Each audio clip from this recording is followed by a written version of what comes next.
উত্তর পশ্চিম বঙ্গোপসাগর তৎসংলগ্ন এলাকায় যে লঘুচাপটি সৃষ্টি হয়েছে, সেই লঘুচাপের প্রভাবে কিন্তু বাংলাদেশের উপকূলীয় অঞ্চল, বাংলাদেশের সর্বদক্ষিণের জেলা পটুয়াখালীর কুয়াকাটা সমুদ্র সৈকত সহ আশপাশের যে সমস্ত উপকূলীয় এলাকা রয়েছে, সেই উপকূলীয় এলাকাগুলোতে কিন্তু গত 3 দিন পর্যন্ত প্রথমে গুড়ি গুড়ি বৃষ্টি বাতাস এবং পরে কিন্তু গতকাল থেকে টানা ভারী বর্ষণ শুরু হয়েছে। দর্শক, আমি এই মুহূর্তে রয়েছি কুয়াকাটা সমুদ্র সৈকতের পারে। আপনাদেরকে যদি একটু দেখানোর চেষ্টা করি যে কুয়াকাটা সমুদ্র সৈকতে কিন্তু বেলা গড়ার সঙ্গে সঙ্গে যে জোয়ারের তীব্রতা বেড়েছে, জোয়ারের পানি বাড়ার সাথে সাথে কিন্তু জোয়ারের তাণ্ডব বেড়েছে। আমরা কুয়াকাটা জিরো পয়েন্টের যে সর্দার মার্কেটটি রয়েছে, সেই সর্দার মার্কেটের পাশ থেকে আপনাদের সঙ্গে যুক্ত হয়েছি। আপনারা জানেন যে সর্দার মার্কেটটি কিন্তু এর আগেও একাধিক সংবাদকর্মীরা এই মার্কেটটিকে ঝুঁকিপূর্ণ বলে ঘোষণা করেছে, এবং ঝুঁকিপূর্ণ মার্কেট, লোহার অ্যাঙ্গেল এবং বাঁশের উপরে তৈরি সেই মার্কেট কিন্তু ইতিমধ্যে জোয়ারের তাণ্ডবে, সমুদ্রের যে এই যে চলমান যে জোয়ার, সেই জোয়ারের তাণ্ডবে কিন্তু বিভিন্ন জায়গা থেকে কিন্তু ভেঙে চুরে গেছে। এবং মার্কেটের নিচতলায় যে সমস্ত ব্যবসায়ীরা রয়েছে, তারা কিন্তু অনেকেই মালামাল সরিয়ে নেওয়ার চেষ্টা করছে, কারণ জোয়ারের তীব্রতা পর্যায়ক্রমে কিন্তু বাড়তেছে।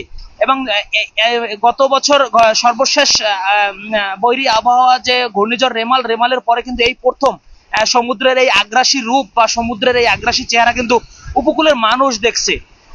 সবচেয়ে বেশি ঝুঁকিতে রয়েছে কুয়াকাটা টুরিস্ট পুলিশ রিজিয়নের যে সমুদ্র সৈকতের পারে যে পর্যটকদের নিরাপত্তার যে টুরিস্ট পুলিশ বক্সটি রয়েছে, সেই বক্সটি কিন্তু অতি ঝুঁকিতে রয়েছে। এবং পার্শ্ববর্তী সর্দার মার্কেটও অনেক ঝুঁকিতে রয়েছে। এবং ঠিক তার উল্টো পাশেই কিন্তু কুয়াকাটা সমুদ্র সৈকত, জামে মসজিদ এবং কুয়াকাটা শ্রী শ্রী রাধাকৃষ্ণ মন্দির, সেই মন্দিরও কিন্তু এখানে রয়েছে।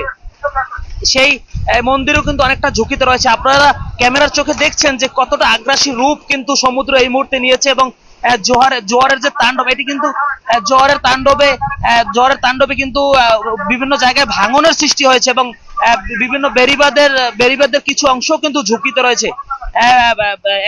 আমরা দেখেছি যে ঘূর্ণিঝড় প্রস্তুতকারী সংস্থা স্বেচ্ছাসেবী সংগঠনের সদস্য, সিপিপি সদস্যরা কিন্তু মাইকিং করে সবাইকে সতর্ক থাকার জন্য বারবার নির্দেশ দিয়েছেন। এবং আবহাওয়া অফিসের সর্বশেষ দেওয়া তথ্য মতে কিন্তু যে 3 নম্বর নদী এবং সমুদ্র বন্দরকে যে 3 নম্বর সতর্ক সংকেত, সেই সংকেতই কিন্তু এখন পর্যন্ত জারি আছে।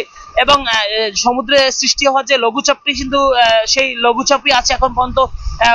বড় কোনো আগ্রাসী রূপ এখনো নেয়নি আবহাওয়া অফিসের দেওয়া তথ্য মতে। তো তবুও জোয়ারের পানি এবং বাতাসের তীব্রতা কিন্তু পর্যায়ক্রমে ধীরে ধীরে বাড়তেছে। এবং আপনাদেরকে আরো একটি বিষয় জানিয়ে রাখি, ঈদ আগ মুহূর্তে কিন্তু কুয়াকাটায় তেমন বেশি পর্যটক নেই। তবু যে সমস্ত পর্যটক কুয়াকাটায় রয়েছে, এদের মধ্যে অধিকাংশ পর্যটকরাই কিন্তু হোটেল বন্দী আছে। তারা কিন্তু বৃষ্টি এবং এই বৈরী আবহাওয়ার কারণে যারা পরিবার সহ এসেছে, তারা কিন্তু হোটেলের বাইরে যেতে পারছে না। কারণ কুয়াকাটার দর্শনীয় স্থানগুলোতে যেতে হলে কিন্তু যে সমস্ত রাস্তাগুলো ব্যবহার করা হয়, সৈকতের বীজ ব্যবহার করা হয়, সেই জায়গায় কিন্তু নামার কোনো সুযোগ নেই।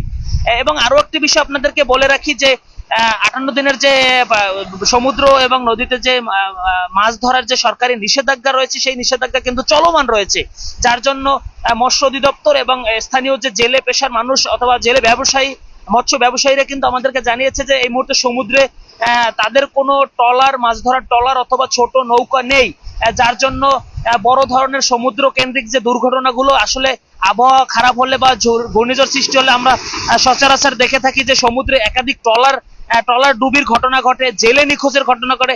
তো সেই জায়গাটি থেকে কিন্তু তারা আমাদেরকে নিশ্চিত করেছে যে আমাদের সমুদ্রে এই মুহূর্তে কোনো ট্রলার বা মাছ ধরার নৌকা নেই। তো সব মিলিয়ে আসলে জোয়ারের কারণে কিন্তু এই জোয়ারের পানির তীব্রতা বেড়ে যাওয়ায় কিন্তু আমরা দেখেছি যে সমুদ্রের আগ্রাসী যে রূপ, সেই রূপটি কিন্তু আমরা দেখেছি। এবং স্থানীয় যে সাধারণ মানুষ, স্বেচ্ছাসেবী সংগঠনের সদস্যরা কিন্তু কাজ করছে সবাইকে নিরাপদে যেতে বা নিরাপদে রাখতে। তো এই ছিল আমার কাছে সমুদ্রে সৃষ্টি হওয়া লঘুচাপের সর্বশেষ তথ্য। আমরা পরবর্তীতে আবারও কুয়াকাটার উপকূলীয় এলাকার সর্বশেষ আবহাওয়ার যে কোনো তথ্য আপনাদেরকে ঢাকা পোস্টের মাধ্যমে জানানোর চেষ্টা করব। S M Almas, Dhaka Post, Kuakata.